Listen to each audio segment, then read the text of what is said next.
Some recent changes to the building codes by the Washington County government should make it easier to actually make property improvements. However, if you read through the regs, it makes you wonder if perhaps there wasn't a specific instance or entity in mind when the changes were being revised. Jim, have you taken a look at the changes? Yes, I have. Enlighten us. Yeah, it's interesting. So, number one, I would say from all of the conversations I've had with numerous people, building codes and permitting can be a difficult process in Washington County. Having said that, I'm sure it's a difficult process in probably every county and every municipality because there is a tendency, in my opinion, for those who run it to have a God complex. Just my opinion. These specific changes, or at least two of them that I'll cover with you, let's just take one to start off with. So if you build a deck, you don't need a permit. Okay. However, the deck cannot be attached to your house.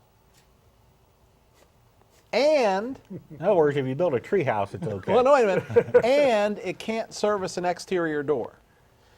So I'm not sure what kind of deck that covers other than maybe your outdoor dance floor. Well, your deck around your swimming pool. Treehouse. But if it's an above ground pool, it's going to, it has to be less than 36 inches off the ground. Okay, so that could be very short. Yeah, so so very much for short. a tree house. So much for a So tree house. It's a kiddie pool. So I'm not sure who that benefits, quite frankly. And as you look at the other two, I'm not sure who they benefit.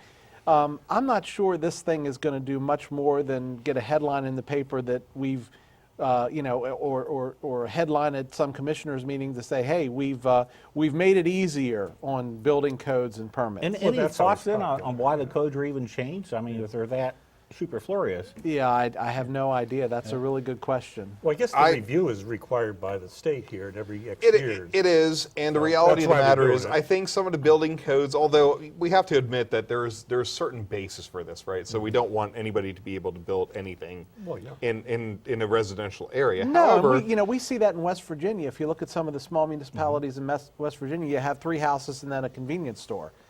I'm not sure that makes sense. right, no, of course, but by the same token, I think sometimes, as much as we love our state, and we certainly do, some of the regulations that we have are a little superfluous. And I Yeah. think in terms of some of the requirements that we have, they really, you have to stop and look at what the actual rationale behind all these regulations actually is, and whether it makes sense or not. And again, on the permitting side, I would just like, from my perspective, to make it easier just to get through the process. Give the people a friendly pill, I mean, really. Well, They came at out the to end my of the house day, 2 or 3 times.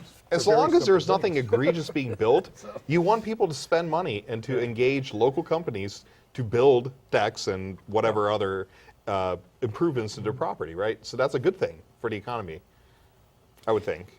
I would think so too. But I've seen some of these folks in action, and they are quite demanding. And I think from a safety perspective, that's a great thing. Nobody wants we don't want to build stuff that kids are going to be housed in that it's going to be having less than fires. 100% safe. But Yeah. Well, I think that's why they have reviews periodically, because technology changes. But Right. yeah, they have other reviews, but things. clearly based on this set of reviews or this set of changes, in my opinion, we've not done much for the would-be home fixer-upper guy. Well, the more crazy part to outbuilding this things. whole thing is the fact that these regulations have evolved over time. And the reality of the matter is there were no regulation when some of us were younger, some of us younger than others.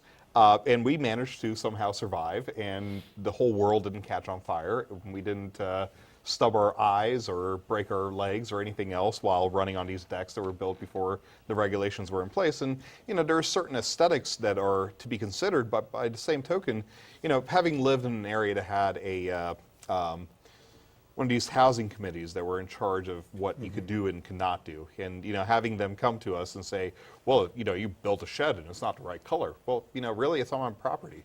So I'm sorry, it fits the side of the house. It looks the same color as the house. Who the heck are you to tell me what shed I can build on my property It's or the not? historic district, so. Well, this wasn't a historic Yes, district. This I was a understand, brand new but neighborhood. That's another whole. And looking at the city, and certainly the city has its challenges from a code compliance perspective as well. We are the unfortunate owners of a rental property in the city of Hagerstown. Unfortunate. Yes. And I got to tell you, going through that process and some of the ridiculousness that has occurred in those reviews have been just unbelievable. Things like you can't have this outlet here, but then if you move it to where it should be, well, you can't do that because it's above a heating unit. Whereas when you go into city or county buildings, I have seen on at least one occasion, here's the heating unit and here's an outlet right beside it or above it or below it, whatever the case may be.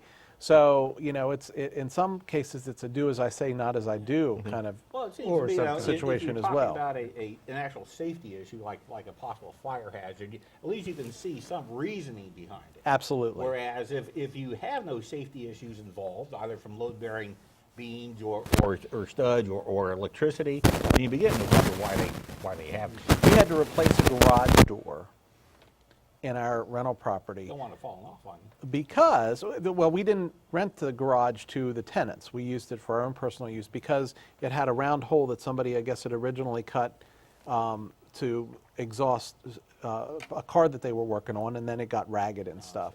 And we couldn't just fix the hole, we had to replace the garage door. Just don't get that. Right. Well, I think your garage door is probably the last word on that. We'll let that.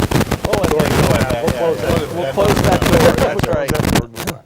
Stay tuned, because in 3 minutes, Tom will lead us in a discussion about President Obama's proposed initiative to ensure that convicted felons receive a fair shake after paying their dues. We'll be right back.